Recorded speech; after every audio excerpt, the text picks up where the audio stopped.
सहना भवतु सहनौ भुनक्तु सह वीर्यं करवावहै तेजस्विनावधीतमस्तु मा विद्विषावहै। ॐ शान्ति शान्ति शान्तिः।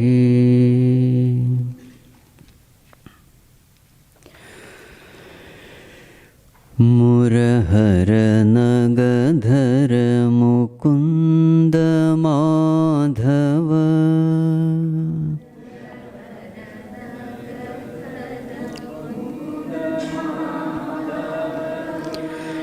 मुरहर नगधर मुकुन्द माधव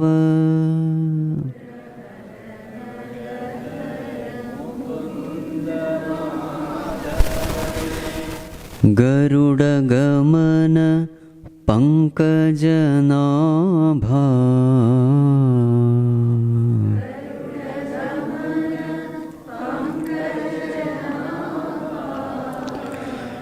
मुरहर नगधर मुकुन्द माधव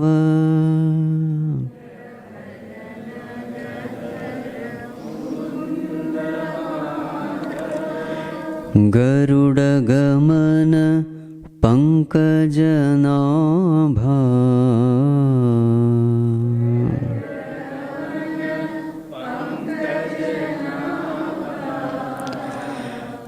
परम पुरुष भव भंजन केशव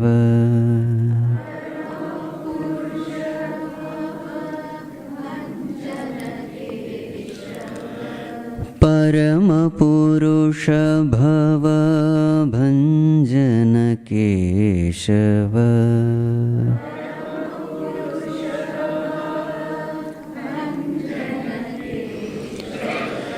नर मृग शरीर नमो नमो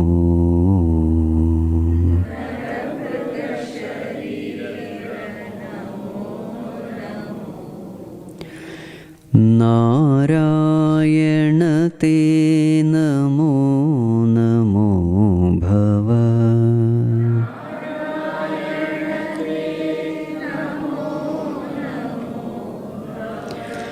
नारद सन्नुत नमो नमो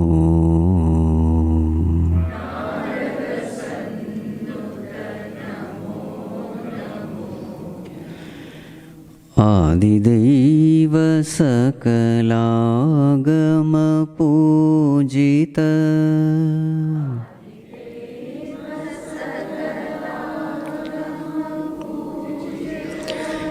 यादव कुल मोहन रूपा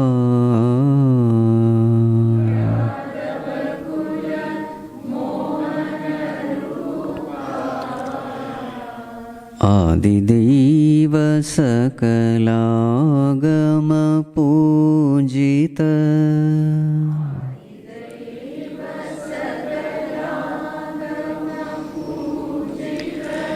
यादव कुल मोहन रूपा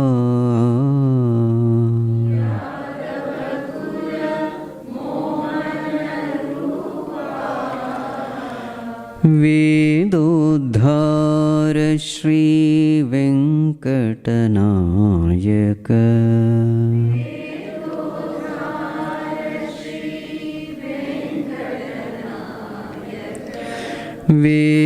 वेदोद्धार श्री वेंकटनायक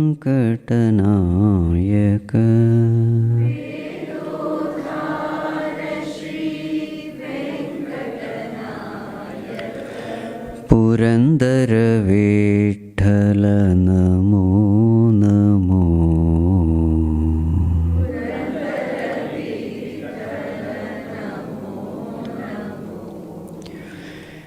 नारायण ते नमो नमो भव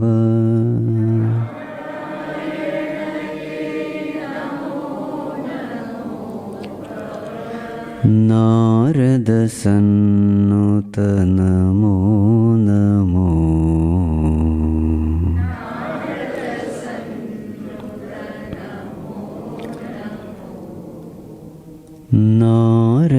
नारदसन्नुत नमो नमो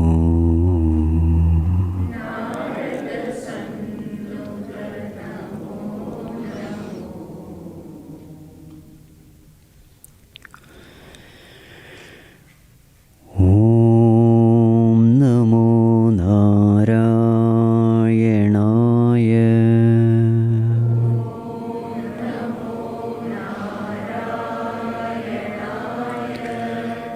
ॐ नमो नारायणाय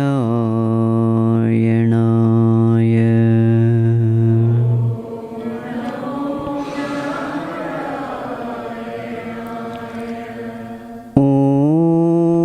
नमो नारायणाय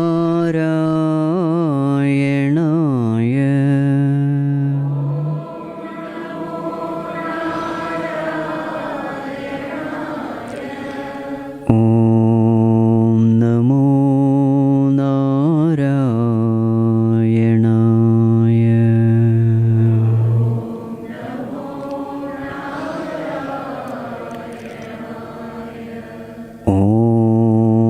नमो नारायणाय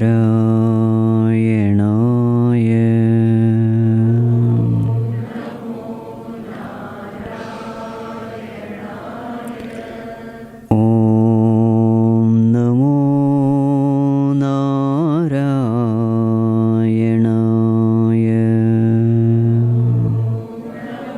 ॐ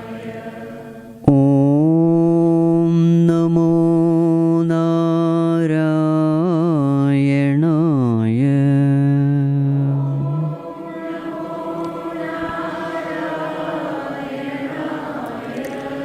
ॐ नमो नारायणाय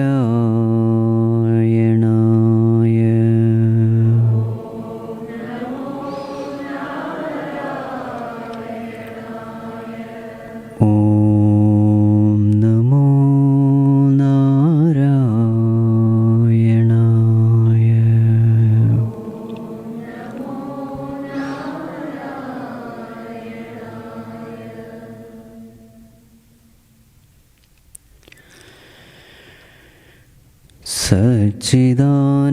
सच्चिदानन्दरूपाय विश्वोत्पत्त्यादिहेतवे तापत्रयविनाशाय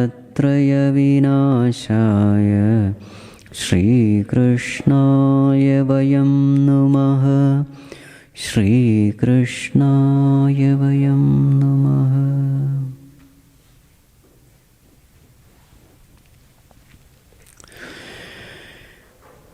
Humble prostrations to one and all present here.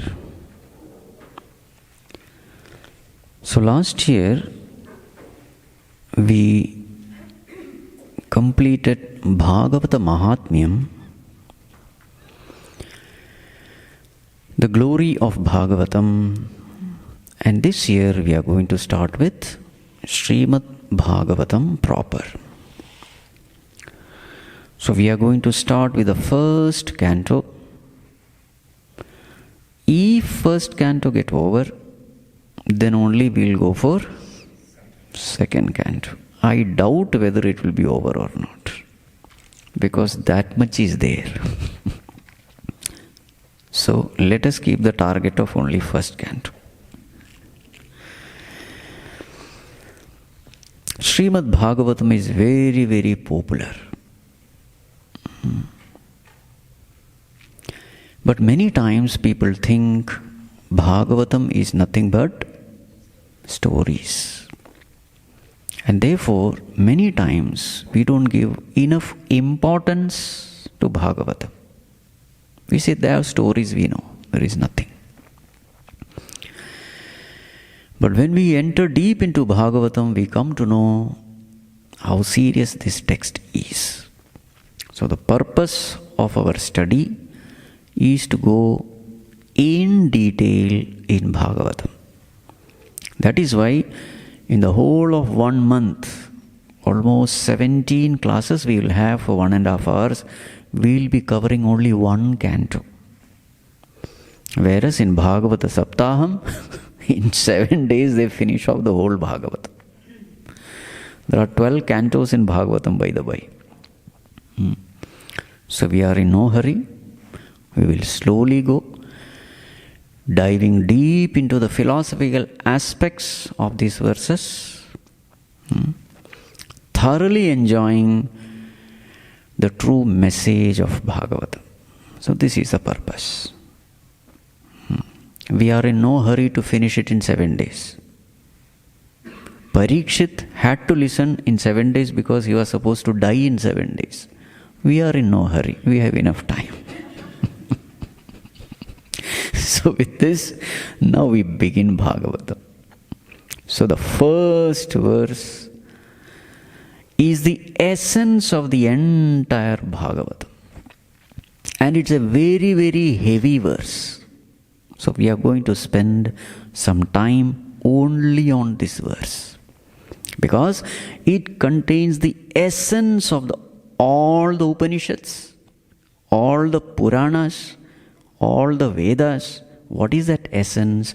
It is in a, capsule form, Bhagavan Vedavyasa Rishi has put in this verse. Big commentaries are written only on this one verse.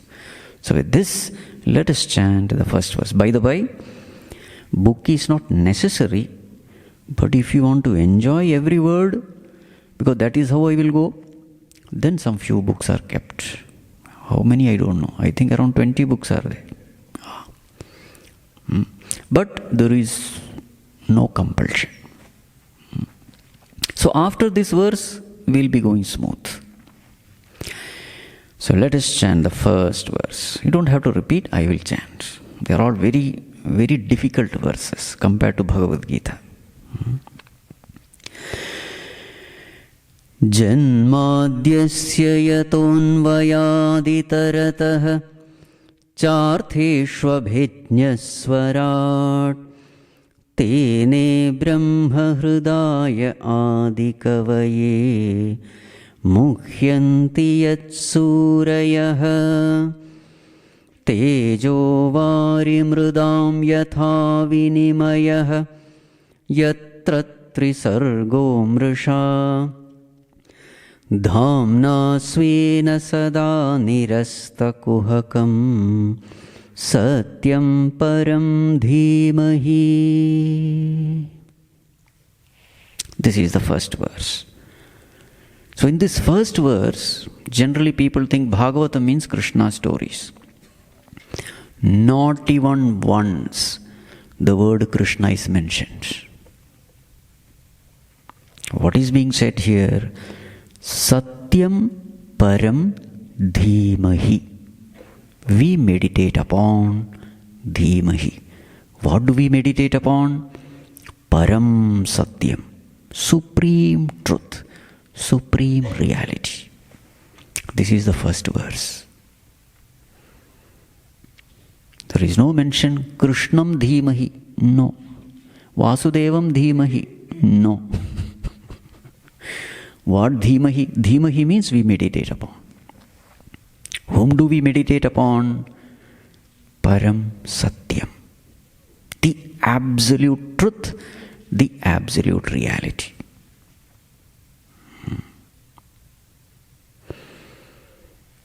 Bhagavan, will you please explain a little?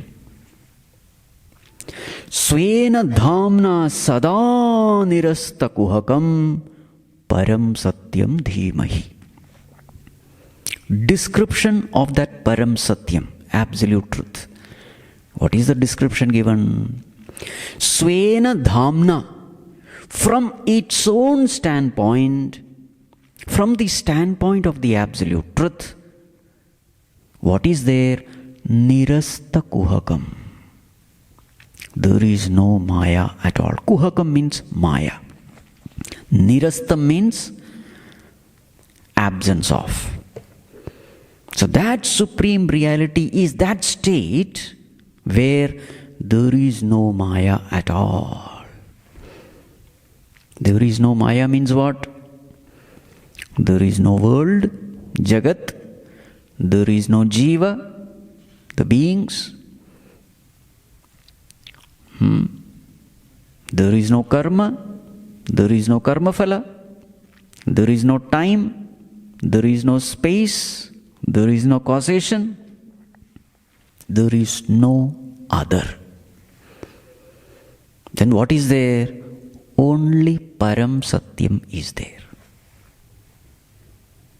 This is the description of Param Satyam. There is nothing called Maya. Remember, there is no Ishvara also. Ishvara means what? The one who rules over the world. That is called Ishvara. Jiva is not there. Jagat is not there. Ishvara is not there. Then what to talk of Guru and Shishya? Nobody is there. Only that truth is there. To that truth, our prostrations. May we meditate upon that truth. May we attain that truth. So this description is what is called as Swarupa Lakshanam. Description of that entity as it is. It is also called as Paramarthika Satyam. So there is no space, there is no time, there is no causation, nothing is there. This is what is sometimes called as Nirguna Brahman. To that truth may we meditate upon. Now, is this meditation easy or difficult? Bhagavan, this is going to be very difficult. Because such an entity, you cannot have any love. Even if you meditate, that meditation will become a dry meditation. Yes or no? Yes. So therefore, O Vyasa Bhagavan, please have compassion for us. Come down to a little bit of our level. So now, there is another description of this truth. This description is from our standpoint. Our standpoint means what? Jiva's standpoint. From our standpoint, what do we see? We see a world. We see ourselves. We see time. We see space. We see all those things. Now, the very same reality is described as though seeing from our standpoint. What is that description? Janmadyasya yataha. This is the first statement. Yataha, from whom? Asya jagataha, of this world. Janmadi. That's the first statement. Janmadyasya yataha. Have you heard of this statement before in any other text? It comes in Brahma Sutra. The second sutra of Brahma Sutra is Janmadyasya Yataha. Sutra means capsule form. That's it. So many things are said in this. Have you understood anything? Janmadi Asya Yataha. Now we need a lot of explanation for this. I told you this is a very heavy stuff. The first verse is a very, very heavy stuff. Okay. Yataha, from whom? Asya jagataha. Asya jagataha means what? Of this world. Janma adi. Janma means what? Birth. Adi means what? General translation is etc. But Adi actually means beginning with. There are so many things, but beginning with Janma. So what are we talking of? Srishti, Sthiti, Laya. Srishti means creation. Emergence. Of what? Of this world. Srishti, Next one is sthiti. Creation, sustenance, dissolution. So what is the meaning of this statement? That from whom the creation began or begins is sustained and is also dissolved. Now, from which standpoint are we talking of? Not from the ultimate standpoint. From ultimate standpoint, there is no world only. Nirasta kohakam. All these descriptions are from our standpoint. Now I want to love that God, feel that God, experience that God, meditate upon that God. In my state of ignorance, I want something to meditate upon. So therefore, the very same reality is being described for our sake, who are deluded in this Maya. So what is the first statement? Description of that reality, that supreme truth in whom the universe is created, the universe emerges, the universe is sustained, and the universe dissolves. This is the meaning, janmadhyasya yatah. Now the next question naturally comes, Bhagavan, how can you say this? That the world has come from that Param Satyam. That Param Satyam, what is its nature? Satchidananda. For the time being, let us use that definition. Satchidananda. Sat means existence, Chit means consciousness, Ananda means bliss. So now the question is, how can the whole creation come from that Param Satyam? Actually, Satyam, that word, comes from Sat. Sat means what? Existence. So Satyam means what? That which exists. Param Satyam means what? That which always exists, irrespective of time. That which always exists. That is called as Param Satyam. Or put in another words, that which alone exists. Now the question is, how did this world come from? That Param Satyam. So answer is given in the next few words. Yatah anvayad itaratah cha artheshu. So this is the answer for this question. Artheshu anvayat itaratah. Answer is over. What is the question? The question is, how can this world come from that Param Satyam? How can you prove that world has come from Param Satyam? So the answer is, Artheshu anvayat itaratah. Over. What does it mean? So this is what will happen if you read the translation, okay? Now, we have to understand what is Anvaya Vyatireka. This is a very commonly used technique in spiritual books. Anvaya Vyatireka. English is very scary. Anvaya means positive concomitance. And Vyatireka means negative concomitance. What is this? Swamiji's Sanskrit is better. You see, concept is very simple. Anvaya means in the presence of a thing when the other thing exists. When entity A is present, entity B is present.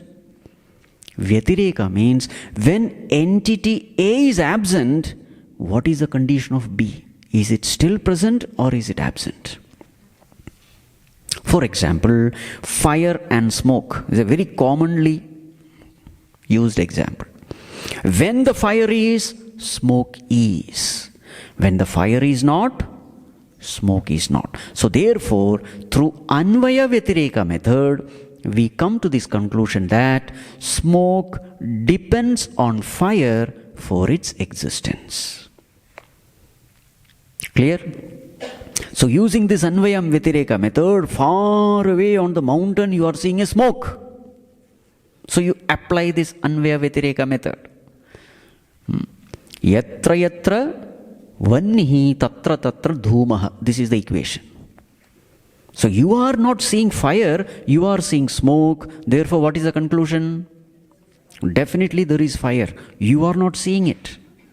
But you conclude that there is fire on the top of the mountain. Because there is a relationship between fire and smoke. Smoke cannot exist without fire. This is the relationship. In the same way, the world is seen. And the statement made is, the whole world has come from Param Satyam. How to prove it? Apply Anvaya Vyatireka method. That is the meaning. Anvayad itarataha cha artheshu. Artham means what? Artham means what? You see, this Sanskrit is a very dangerous language. Depending upon the context, you will have to use the meaning. Generally, we say artha means meaning.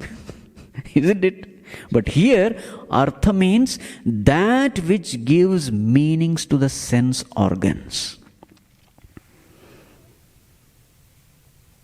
When does sense organs become meaningful? Only when there is sense object. Yes or no? Otherwise, sense organs are useless. Only when there is a sense object, only then sense organs are meaningful. So therefore, here artha means sense objects. That which gives meaning to the sense organs. So that is the meaning artham. So artha means what? Sense objects. Artheshu, in and through sense objects, anvayad itarataha. Anvayad itarataha means using Anvaya Vyatireka method, it can be proved that the whole world came from that truth, remains in that truth, dissolves in that truth. Now how can you apply this Anvaya Vyatireka method?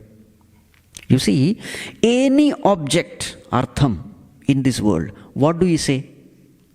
Mic is, book is, watch is, hall is. Yes or no? What is that isness?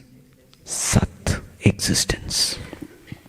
So in everything that you see in this world, you add the term is.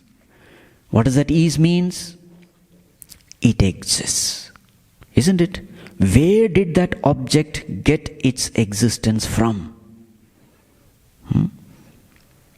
That existence has come from Param Satyam, absolute existence. So every object has only borrowed existence. Absolute existence belongs only to that entity. Is it clear? The moment you take away that isness out, mic is not. Isness gone, object is gone. Yes or no? That is called as Vyatireka. In its present, that thing is present. In its absence, that thing is absent. Suppose you take the existence of this mic, what remains?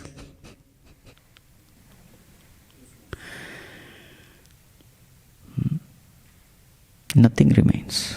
In fact, you cannot take away the existence. You see, you can change the form of that thing. For example, there is a wood. You burn it. Wood is not, but ash is. You see, you can never take the isness. You can take away the name and form. That is possible. But the isness cannot be taken away. When you burn the wood, there is fire, there is smoke, there is vapor, there is ash, something remains. Isness you cannot destroy. So the point is this, in this world everything is, and that isness is a borrowed existence. Borrowed from whom? Param Satyam. Therefore we can say the world is born in that truth, remains in that truth, and then finally dissolves in that truth. Are you able to find the logic here? Anvayat itarataha cha artheshu. Therefore, the whole world is born in that supreme being, in that supreme truth. The world has no existence other than that supreme truth. Anvayad itaratah. Now the next question comes, Bhagavan, this world is so complicated, complex. There are so many entities, inert and sentient, living beings, trees, insects, birds, animals, human beings, and every category also is so much of varieties involved. Among trees, say for example, you take mango tree. Each mango tree is different. Mangoes are different. In that particular variety of mango also, every tree is different. Every leaf is different. Isn't it? In that tree there are so many microorganisms. So much of variety is there. How is it possible to create these varieties? Is there some basis upon which these varieties are created? So the next word answers that question. Artheshu abhijñah. That artheshu goes both ways. Anvayad itaratah cha artheshu. Artheshu abhijñah. Abhijñah means what? Sarvajñah. That Lord, what is His nature? He is Sarvajña. Now what are we describing? We are not describing Nirguna Brahman, we are describing Saguna Brahman. What is the difference? Nirguna Brahman is from his own standpoint. Not his, rather its own standpoint. Saguna Brahman is from the standpoint of creation. That standpoint is taken for our sake. So abhijñah. Abhijñah means what? Sarvajñah. Sarvajñah means what? All knowing. What is that knowledge he has? Samanya Vishesha Jnanam. Both. It knows everything in general. It knows everything in particular. There are infinite things he knows in general. That is horizontal way. In particular means vertical way. Both ways. Abhijñah. Abhijñah means sarvajñah. Artheshu. Remaining in every entity, it knows everything. Each and every one of us, what we are, it knows. What actions we do, it knows. With what intention we do, it knows. With what intensity of intention we do, it knows. How long we do, it knows. To whom we do, it knows. You see, it knows everything. And remember, from the infinite past, whatever we have done, it knows. Abhijñah means that. So Bhagavan is Sarvavyapi and also Sarvajñah. We are talking of Saguna Brahman now. These are all the description of the Lord, and they are all very, very useful at the seat of meditation in order to develop devotion for God, reverence for God. They are all very, very important terms. Janmadyasya yatah anvayad itaratah cha artheshu abhijñah, the one who knows everything. Now the next question comes, Bhagavan, where did you get this ability to know? How are you capable of knowing? Because when we know, we get tired. And whatever we know, it is very little. And whatever we know, it is a biased knowing also. Partial knowing, colored knowing, imperfect knowing. How are you able to know everything? Just imagine infinite billion beings knowing about everyone, everything, remembering their infinite past. Bhagavan, how are you able to know? So the next term answers this. Swarat. Swarat means what? Knowing is its nature. Self-shining. Swarat means self-shining.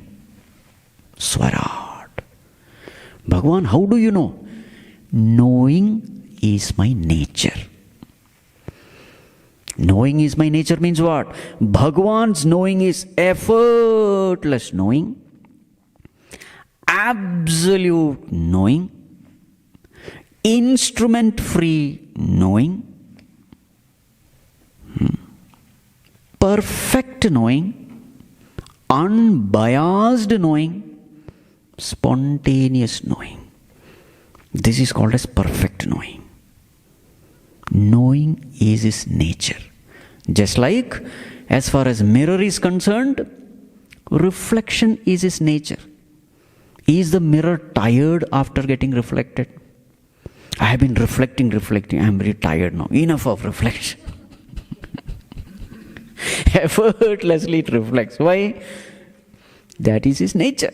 In the same way, what is Bhagavan's nature? Chit means consciousness. Being conscious, being aware, knowing is his nature. And because he is there everywhere, artheshu abhijnah, he is there in every entity in this world, sentient or insentient. And naturally, so he will keep on knowing everything, about everything. Swarat. What about our knowing? Our knowing is mind-based knowing. We know only when the mind functions. And the mind is able to know because it has borrowed the ability from consciousness, awareness. It is a borrowed ability. And therefore, any borrowed ability will have imperfection, defects. So what happens when the mind knows in our case? Whenever the concepts become very complicated, doze off. Correct? Some of you are feeling that now. I will not blame you. I will blame only the mind. Mind is made that way. The moment the climb becomes steep, the vehicle will feel the So in the same way, the mind also. Mind's knowing is all defect-full knowing. Consciousness knowing is defect-free knowing.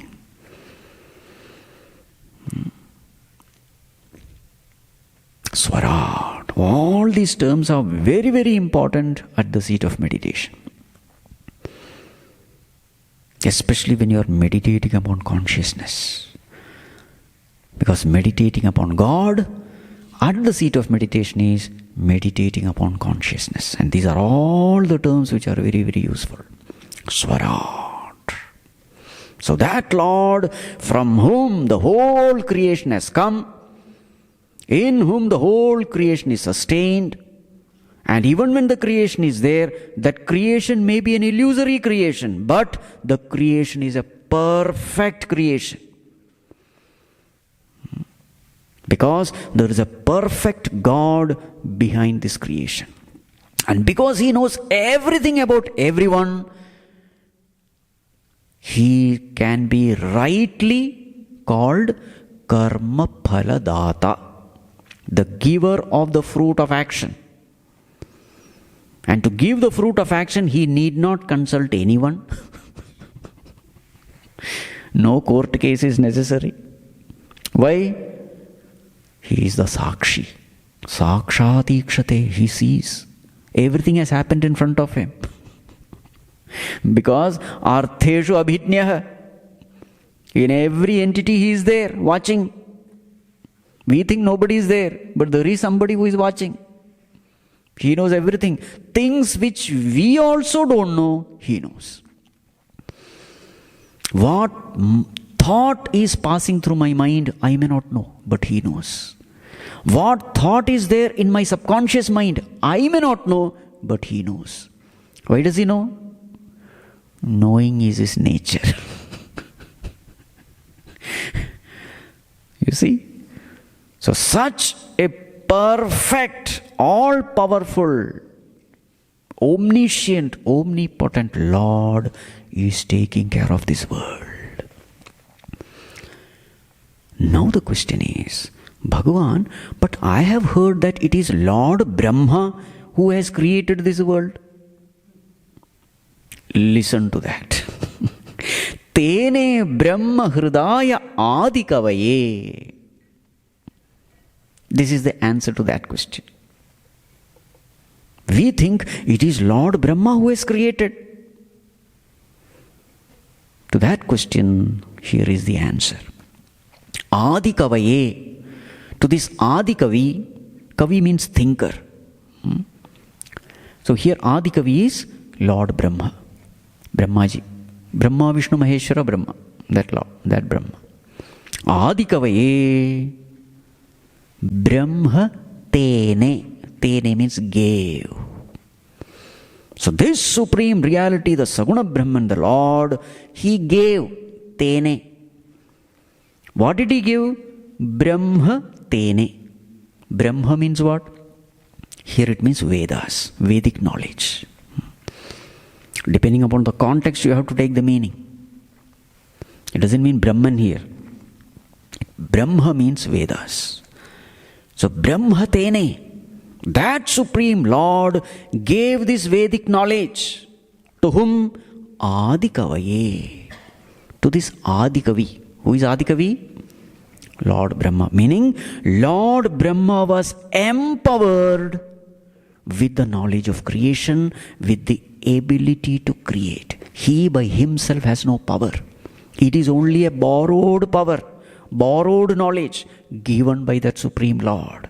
Meaning, there is no higher God higher than this Supreme Brahman, which we call Ishvara. Technical term is Ishvara. Nirguna Brahman is generally called as Brahman. Saguna Brahman is generally called Ishvara.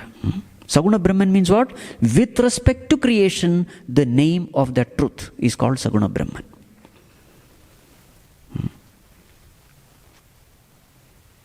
So, that Supreme Lord, He gave this power. To whom?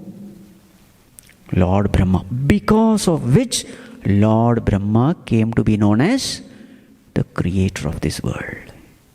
Actually, He has no power of His own. He is also Jivatma. Bhagavan, how did that Lord give this knowledge? Did that Lord conduct a Vedanta class? Because Vedic knowledge has to be given. Whenever the knowledge has to be given, there has to be a class, a session. Teacher and taught, Guru, Shishya should sit together and the knowledge transfer happens. Bhagavan, did anything like that happen? No. Hrida Tene. One word. Hrida, meaning Sankalpa Matrena. Just by a mere wish. And the knowledge transfer happened. Hrida also means by heart. Hrida. Brahmaji did some tapas, and in that tapas, Bhagavan's heart melted, and out of sheer grace, he gave the entire Vedic teaching to Brahma. That story comes later. In the second canto it comes. Third canto also it comes. Lord Brahma was completely confused, not knowing what to do. And then he just sat and did tapas. No, he heard this voice, tapa, tapa. So then he started doing tapas. And for a long time he did. And then Bhagavan's grace descended. He gained the knowledge. That story comes later. So it is that Supreme Lord who empowered even Lord Brahma to gain the knowledge of creation. How to create, and empowered him in creating this universe. Hrida. Now you may ask, Swamiji, how is it possible? Hrida Brahma Tene. Just by mere wish he gave. Now see, whenever such concepts are said, mentioned here, try to put it in your own experience. Isn't it true that very many knowledge which we have, it is all hruda tene? For example, how do you see? Tell me, how did you gain the knowledge to see? Remember, for everything knowledge is necessary. What do you do while seeing? You adjust the lens of your eyes. Yes or no? There is something called lens. Far away things, you have to adjust the lens. Nearby things, you have to adjust the lens. Who gave you this knowledge to adjust the lens? Many times we don't even think how we are living on this planet. Little things you pay attention, you will come to know that very many things we are just taking for granted. Even to see, you need knowledge. Even to make use of the sense organs, even to interact with the sense object, with the sense organs, you must be taught how to use the sense organ unto that sense object. Yes or no? We don't think. We don't think because we think that ability is ours. When you start paying attention, you come to know there are so many things happening. And all these abilities are given free. If you want to listen something, to use the organ of hearing, in order to hear a sound, you must know how to use the organ of hearing. Who gave you this knowledge? Have you seen while chewing food, the role of the tongue? We have never paid attention only, isn't it? We will see how beautifully that tongue, the food particles, it will put under the teeth. Have you ever observed the movement of the tongue while you are chewing? Who gave you this knowledge? To move the tongue while chewing. The only answer we can give is hruda tene. That Lord, He knew that this Jivatma, if he has to interact with these objects, these abilities are necessary. He empowered us with this knowledge.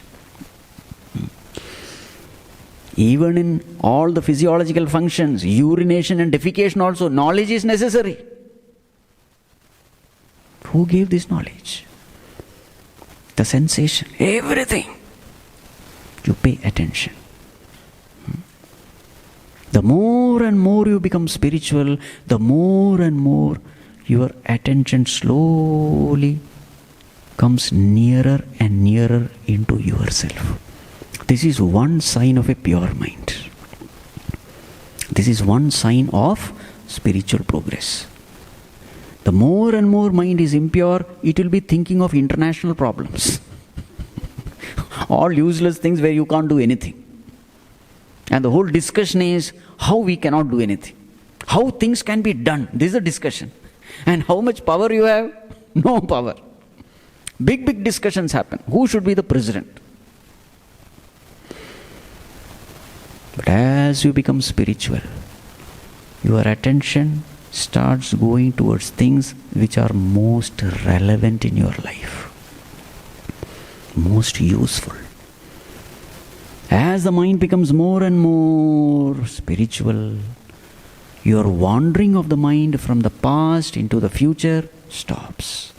And slowly the mind is focused upon the present. Only when you are in the present, you can observe all these things that is happening at the body level. Every little thing you do, where is your mind? Is your mind somewhere else or is your mind here? You see? So many abilities are given to us. We are not even aware that these abilities are given to us. we take things for granted. We are somewhere, never here, never in the now. Anyway, that is not the topic here. The topic is Hruda Tene. Okay? So just by that wish of that Lord, He gave the entire Vedic teaching to Lord Brahma. Just by a sankalpa, a wish. Brahmaji became fit recipient for this knowledge. What is the greatness of this knowledge? This knowledge is the greatest knowledge, subtlest knowledge, most difficult knowledge, because Mukhyanti yat Surayaha. Surayaha yat Mukhyanti. The wisest people in this world are deluded with respect to that knowledge. All the divinities are deluded with respect to that knowledge. The great philosophers, thinkers, you name it, everybody is deluded, including Lord Brahma. Then what to talk of others? Creator himself is deluded. Mukhyanti yat Sureha. That knowledge, the Lord, out of mere grace. So who is the Adi Guru? Bhagavan himself. That's why we say Sadashiva Samarambham Shankaracharya Madhyamam. Sadashiva, Shiva, Narayana, everything is one. Okay? Satchidananda is called. That first Guru Shishya is none other than Bhagavan and Lord Brahma. And how did that knowledge transfer take place? Not in some ashrama, not in some Vedanta class, just by a sankalpa. Here is a right student, and there you are. Bhagavan's heart melted, and the knowledge just came down. He gained it. The whole of Bhagavatam is that knowledge. Remember this. This is the source. Whatever we are going to discuss is all, that is the source. Muhyanti yat Suraya. That knowledge which Bhagavan gave, everybody in this world is deluded because of the absence of that knowledge. That's the meaning. It is only by the grace of Lord this knowledge can descend into our heart. Otherwise, just not possible. It is His grace. Bhagavan, what is the sign of delusion? What is the sign of ignorance? You said all these devatas are deluded. What is the sign of delusion? The next line is that Tejovari mridam yatha vinimayah yatra trisargah amrusha. Sign of delusion. Yatra trisargah amrusha. Over. Trisargah means what? Sargah means creation. Trisargah means not three creation. Creation based on the three. What are the three? Three gunas. Sattva, Rajas, Tamas. So the whole world is made of Sattva, Rajas, Tamas. So this whole world is called Trisargah.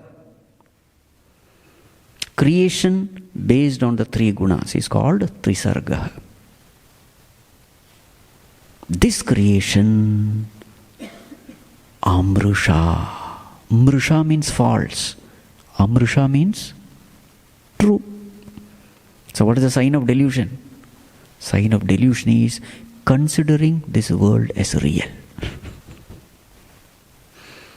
Oh my God. If you are considering this world as real, then which category will be in? Deluded. Mukhyanti. Now you understand the level of Bhagavatam. If you consider this world as very, very real, yes. What is real? Delusion is real.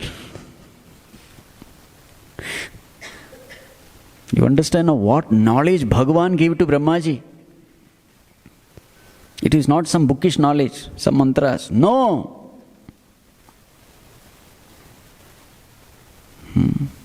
Yatra trisargaha amrusha. Because of which, because of this delusion, this world of three gunas appears very, very real. This is a sign of delusion. Now one example is given. What is the example given? To make this understand. You know how real is taken as unreal, unreal is taken as real. That is called as moham. Moham is delusion. What is there, I don't see. What is not there, I see. That is called as moham. Exactly like the dream world. Dream world is delusion. Why? Actually it doesn't exist. What exists is not seen. What doesn't exist is seen. Now one example is given. What is the example given? Tejo vari mridam yatha. Yatha. Just like Tejaha. Tejaha means what? Fire. Vari. Water. Mridam. Mud or earth. Fire, water, earth. How vinimaya happens? One thing is misunderstood as another thing. See, fire can never be equal to water. Water is never equal to earth. All the three are separate, but there are instances where one thing appears like the other. What is the best example? Mirage waters. Far away you see a big ocean in the desert and you think there is water. What is there? It is only earth. In the presence of Teja, Mrida appear to be Vari. Tejo Vari Mridam Yatha Vinimaya. And now you think there is a water and you run after it. Actually there is no water. This is called as moha, delusion. What is there, you don't see. What is not there, you see. In the same way, yatra trisargaha amrusha. The whole creation appears to be very real, but actually there is no creation at all. It's all the projection of the mind.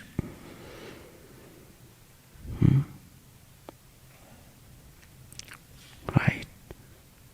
But from the standpoint of the highest truth, dhamna svena sada nirasta kuhakam. From the standpoint of the ultimate truth, nirasta kuhakam, there is nothing. There is no maya. There is no world. There is only pure consciousness. To that consciousness, our prostration. Thus, first verse is over. This is the essence of all the Upanishads, all the scriptures. This is a starting point, auspicious beginning. So now you understand what is Bhagavatam.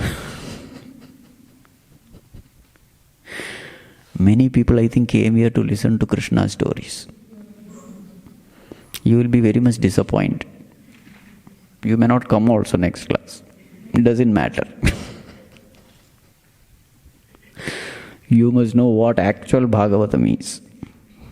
Satyam param dhimahi. So that Supreme Lord, from His standpoint there is nothing except Him.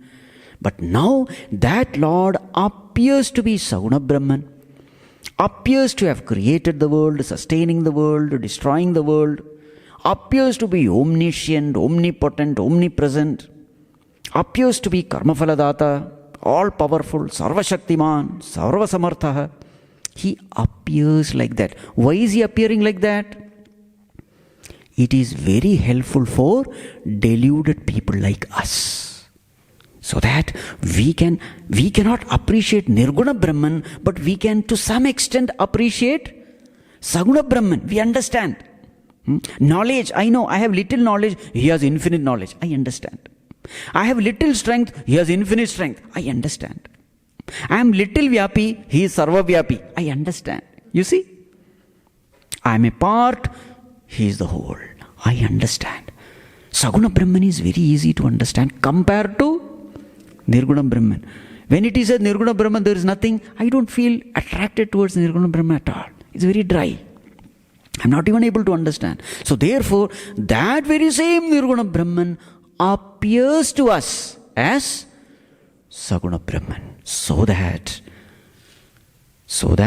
that reality can take us to that level. Now again, Saguna Brahman becomes very difficult.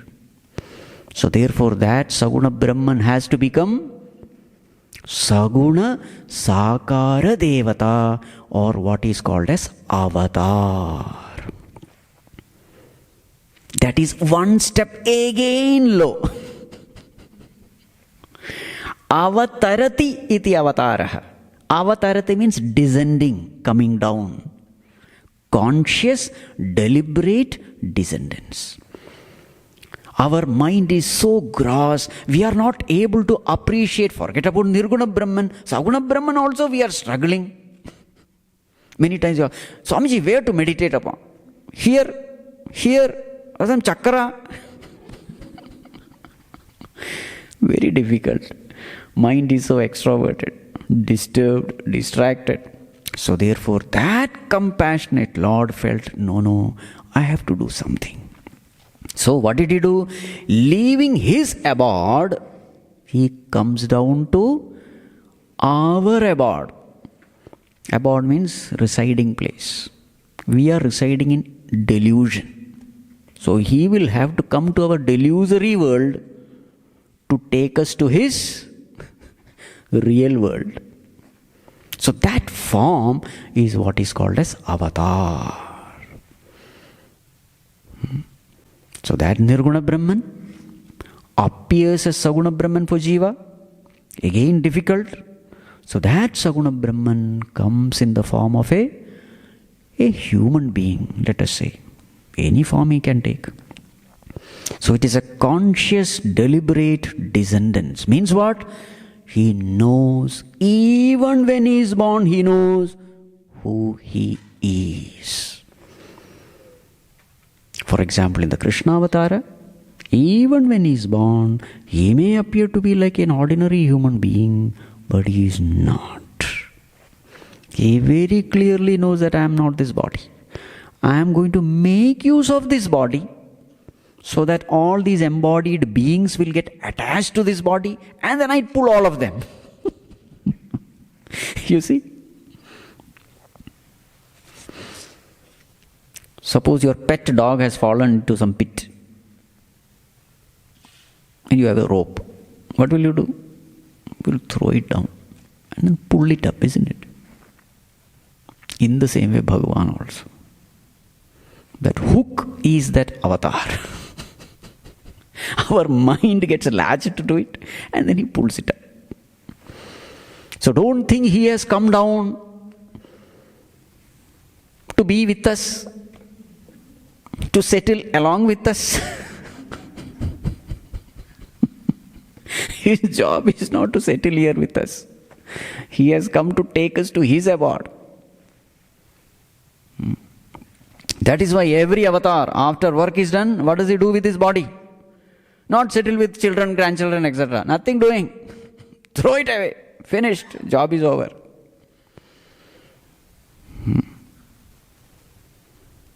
There is only one purpose. Dharma samsthapanarthaya sambhavami yuge yuge. Yuge yuge sambhavami.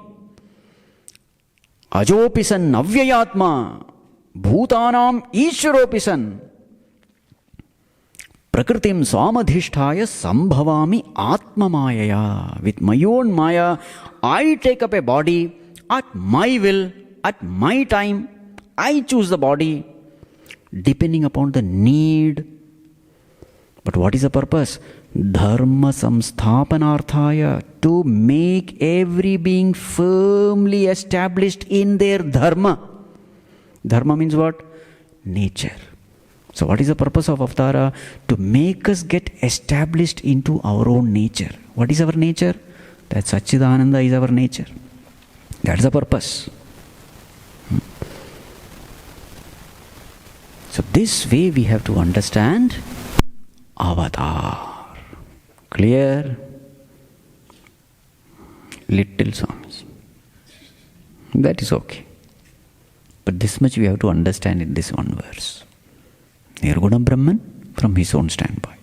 Saguna Brahman from the standpoint of the world. Again, he only comes as avatar. Avatara Purusha is very clear. Why is he coming? What purpose is he coming? Which body he has to take? What all are the work to be done? How long he has to stay? Everything. He knows. He is the Lord of the universe. He may appear to be a human being, but he is not. He is Ishvara.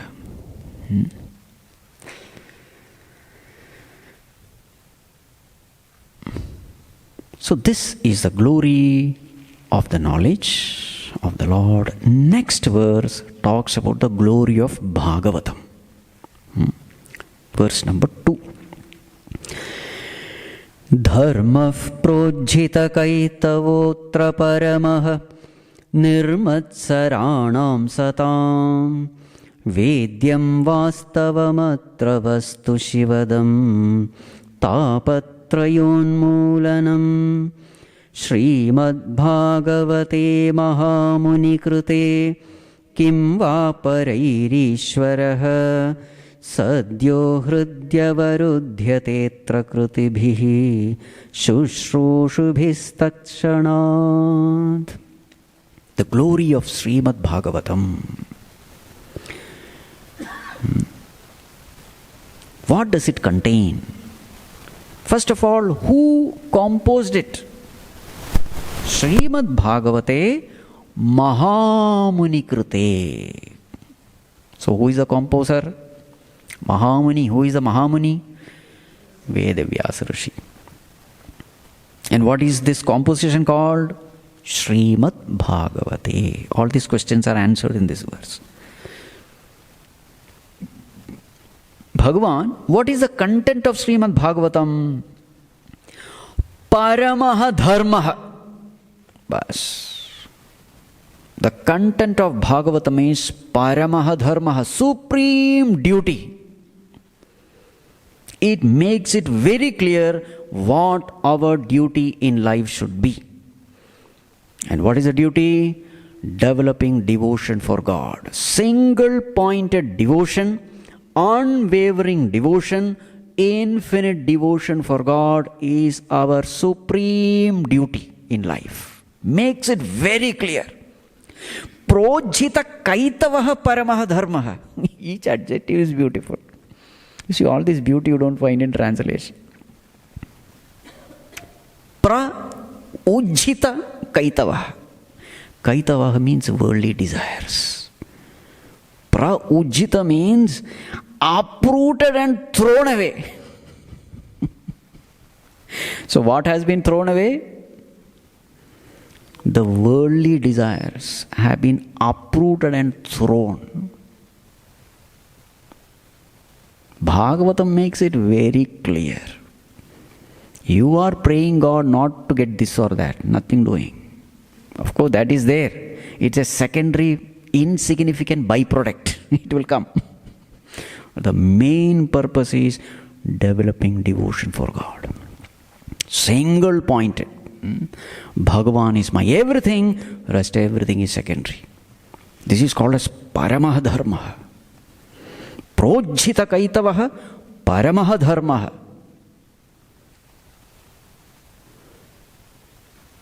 Bhagavan, who is fit for this knowledge? Nirmatsaranam satam. Satam, good-hearted people will immediately love it. Satam. Satpurushas, people with pure heart, freedom from kama, krodha, lobha, moha, mada, matsarya, anger, greed, lust, jealousy, arrogance, likes and dislikes, raga, dvesha, ahankara, mamakara. Such a heart is called a pure heart. Such pure-hearted people, this book is meant for them. Nirmatsaranam, those who don't have this matsara buddhi. That's very interesting about spirituality. Matsara buddhi is not needed. Matsara buddhi means what? Competition. No competition is needed in spirituality at all. Whereas everything in this world, competition is necessary. There is one job, 10 people are applying for it. You have to compete, you have no choice. There is food, limited food, more eaters. Competition is necessary. Everywhere competition is necessary in the world. As far as spirituality is concerned, no competition. Why? That Lord is there in the heart of everyone. He is ever available in full measure, and everybody can get it at the same time, in full measure. It's not like a piece of cake. One cake, 10 people. So how much will you get? It is not like that. Lord is nirmatsara. That's the beauty of spirituality. Everybody can get simultaneously in full measure. No competition is necessary. Absolutely independent is your spiritual journey. Because the whole spiritual journey is all about dropping the ego. To drop the ego, you need the help of somebody? No. That's the beauty of spirituality. The path can be practiced by everyone. The result can be attained by everyone in full measure. Nirmatsarana. That competitive buddhi is very ugly buddhi it is. It's all nothing but ego only. So for such pure-hearted ones who are very humble, very cooperative, very loving, never competing with anyone, such pure-hearted people, this path is meant for them. Bhagavan, what will I get from this path? Shivadam tapatraya unmoolanam. This path is the most auspicious. Shivadam. Shiva means auspicious. Dam, giver. It is the most auspicious thing. Auspicious not only for yourself, for everybody. As you grow in spirituality, not only that you are benefited, everybody around you is also benefited. Shivadam. Tapatraya unmoolanam. Bhagavan, in what way will this spiritual knowledge help me? The tapatrayas will go away. What are the tapatraya? Adhyatmika, adhibhautika, and adhidevika. Adhyatmika tapam, what is it? Tension, worry, anxiety, boredom, kama, krodha, all these adhyatmika tapam only. Everything will go away. Adhyatmika. Adhibhautika. As you become a greater and greater devotee of Lord, you will become such a sweet personality. You will sweeten the world around you with your sweetness. With your inner sweetness, you will create an outer sweetness. Your words are sweet. You are an egoless person. Everybody will get attracted to you. Love, respect, reverence, everything will come to you. You will create a beautiful environment around you. That way, Adi Bhautika Tapa is over. And then, after death, Adi Devika, no more birth and death. Finished. Liberation. So at all levels, this is Shivadam. You are benefited, others are benefited. Therefore, Vedyam, you must know it. Vastavam Vastu Vedyam. This is the ultimate reality, and this reality will never change because it is Satyam. Vastavam, that which is ever true. It is not that today it is there and tomorrow it is not there. No. Once you gain it, it is there. It is an imperishable entity. Therefore, once you gain it, it is a permanent gain. Therefore, Vedyam, you must know it. Bhagavan, when I practice it, what are the changes I will see? Kritibhihi shushrushabhihi. Shushrushabhihi. Shushrushabhihi means the one who listens. Shravanam, one who listens. Kritibihi, one who practices with a pure mind. What will happen to that person? Ishvaraha sadhya hridi avarudhyate. Tat kshanat. That very same moment, as you are listening to this, you will find that Lord gets arrested in your heart. Avarudhyate. Avarodhanam means what? Getting arrested. What happens when a criminal is arrested? He can't go anywhere. That is called as arrest, isn't it? Freedom from movement.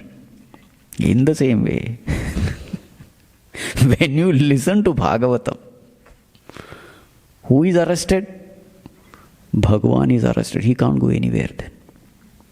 You will start experiencing His presence in your heart. He has no choice. He can't go. What beautiful words, huh? Ishvara Sadhya, that very same moment, Tat Kshanat. With all faith, devotion, the moment you listen, you start feeling His presence in your heart. And He gets arrested there. Because your thoughts are divine. And naturally, the divine thoughts will make you experience the divinity in your heart.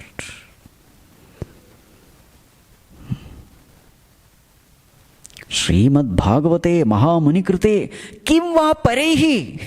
Why do you need any other scripture? You don't need any other scripture. This scripture is enough. It has everything.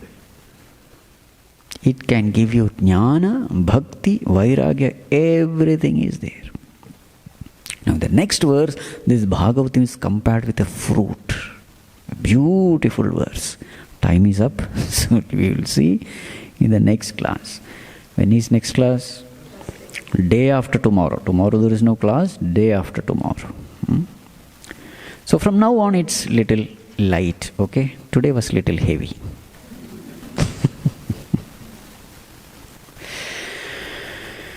Om Sarve Bhavantu Sukhinah Sarve Santu Niramayah Sarve Bhadrani Pashyantu Ma Kaschid Dukkha Bhag Bhavet Asato Ma Sadgamaya Tamaso Ma Jyotirgamaya Mrityorma Amritam Gamaya Om Purnamadav Purnamidam Purnat Purnamudachyate Purnasya Purnamadaya Purnamevavashishyate Om Shanti Shanti Shanti Harihi Om Shri Gurubhyo Namaha Harihi Om